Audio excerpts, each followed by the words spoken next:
Alrighty guys, I am back at the hunting spot. Just parked my car.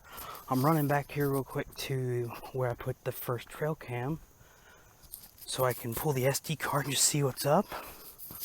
I already got some deer feed to put down by the cam so I can get a little bit better understanding of what's around here before I start hunting, and I'm pretty confident. So yeah, I'm gonna run in here real quick, grab this SIM card, and then I'm gonna run back to my car, plug it into my camera, my Canon camera, and see what's on it. And then I'm gonna decide whether I want to keep that trail cam there or move it. I also brought my other trail cam, so I'm gonna have to find a spot for that, and then put the feed out. And then I'm gonna check out the stand a little bit too, because last time I was here I never really climbed up in it to see how it was and all that kind of stuff. So just give me a few seconds and I'll be right back. Side note, I had asked her about this little creek bed that runs through her property, and I was like, oh well, last time I was here it had a little bit of water, like just a little trickle. I mean, it rained the last day and a half because all those hurricanes coming in. I mean, it is now like a foot deep, maybe two in some spots, which is awesome. So I hope that stays there for at least a week or two. Well, I slipped on my butt and I cracked my phone screen, so that's fun. Besides that, I pulled SIM cards and put some feed down. Now I'm headed back to my car, but so I'm gonna come back tomorrow and check it out and possibly hunt tomorrow afternoon. So fingers crossed.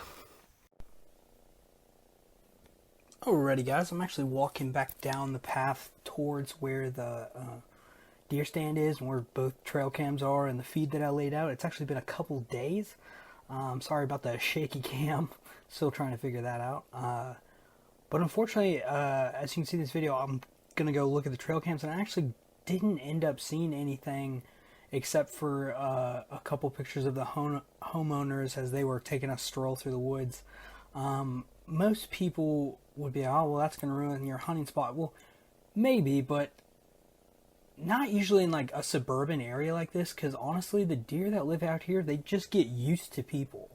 Like if you go out somewhere where there's 300 acres and you see a deer, they're going to smell you a mile away and they're going to run away. But when you have deer out here, they're not normally hunted. They have no reason to fear people, and they're used to them, so they don't usually bolt when they see you, and they don't usually run away when they smell you. So I'm just checking. There's one of the feed spots there, right next to the stream, and there's the cam. Unfortunately, like I said, I didn't see anything, but I'm hoping for the best to come moving forward. Alrighty guys, here is a video of me climbing the deer stand for the first time. Now, I have seen it and looked at it a couple times, but it was raining and I was like, I'm not climbing that. And especially since I hadn't known if anybody had climbed it in at least a couple years.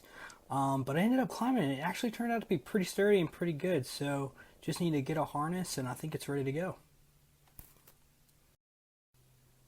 Alright, we got the bow unboxed, and besides the sights and the counterbalance and I think the guard, I think that's everything. That it's pretty much put together out of the box, which is great.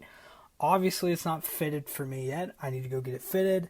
I've been looking at a few different places to go get it fitted. Most of them local, some of them like chain, like Bass Pro Shop and stuff. Most all of them are saying between $40 and $50 to get it fitted. So in this box, I've got the sights, which are really nice. That's actually the arm guard to make sure you don't drop it.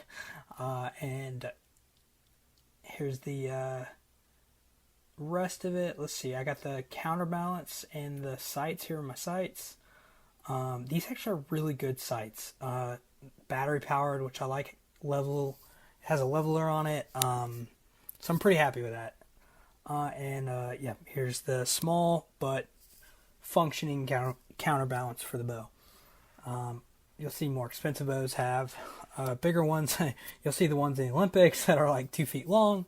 But anyways, and it comes with all the hand tools. Now, you really can't do this by yourself. I'm going to be honest.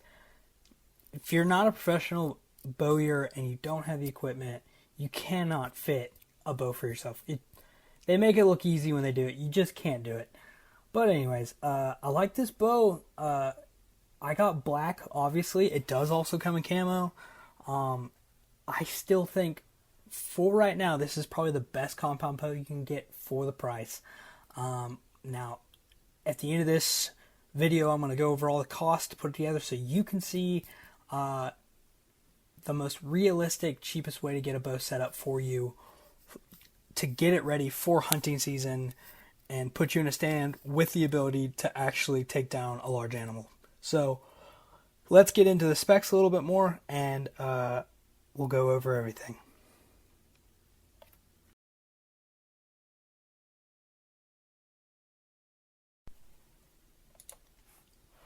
Okay, so I got all those pieces put on.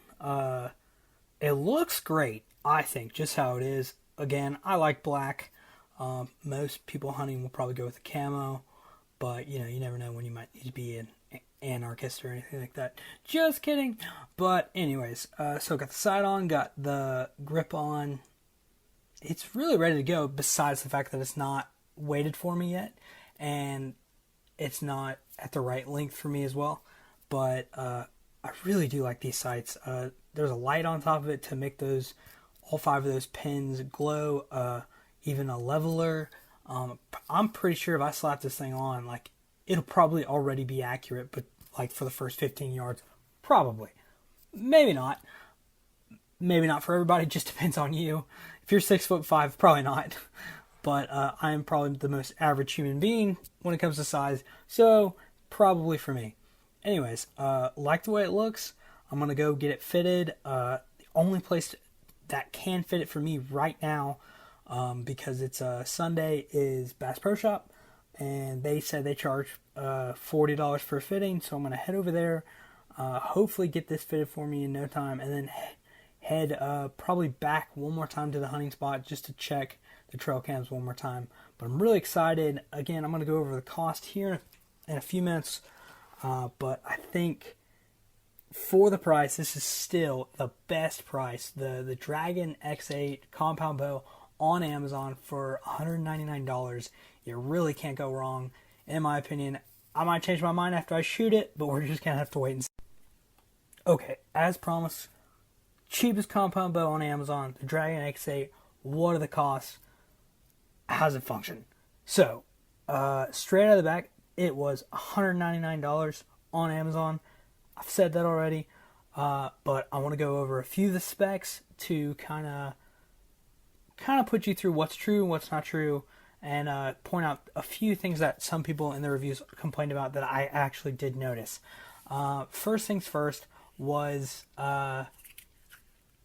certain problems with the specs. As you see in bright red, false, right next to the 70 pounds. It does not draw to 70 pounds. The professional bowyer that looked at my bow, that fitted my bow, tightened it all the way, and it would only reach 63 pounds. I saw it on the scale, and I saw a few reviews that also stated this, that the bow wouldn't go up to as high as it said it would. Doesn't matter to me, because 63 pounds is plenty enough. But some people might have an issue with that, especially the false advertising and all that kind of stuff. I'm not saying that. I'm just saying that maybe there were a few bad bows that just didn't go all the way to 70, but it is what it is. I'm fine with it. The wheels, at first I thought they were actually like a composite, like plastic, but they're not. They're just a really, really lightweight aluminum, which is good. I know some people might complain about it, but I'm like, look, it's the cheapest bow on Amazon. What did you expect? It functions well, so I'm happy with it. Rotates good. The anchor at the very end of the draw is really nice. So, it feels probably breaks to about 20-pound draw when you've got it fully extended, when it's set to about 63 pounds. So, feels good to me. When I shot it a few times at the range where they were fitting it, felt really good. All in all, again, I think this is a really, really good bow for the price. I don't think you can find one that can do everything this bow can I mean, you can take this thing bow fishing if you want and probably do really well. I'm taking it deer hunting. I'm very confident in the way that it's shooting right now, and I think that once I get it perfectly sighted in on my own time, I think it'll be a very, very deadly compound bow, especially under the 50-yard range. It's got that 5-pin sight, which I know can be fitted for that long range. So here's the prices. $199 for the bow. I went to Walmart, got about 5 cheap single arrows between $25 $30. A finger release trigger for $30. That is something, again, you really don't want to cheap out on for safety reasons.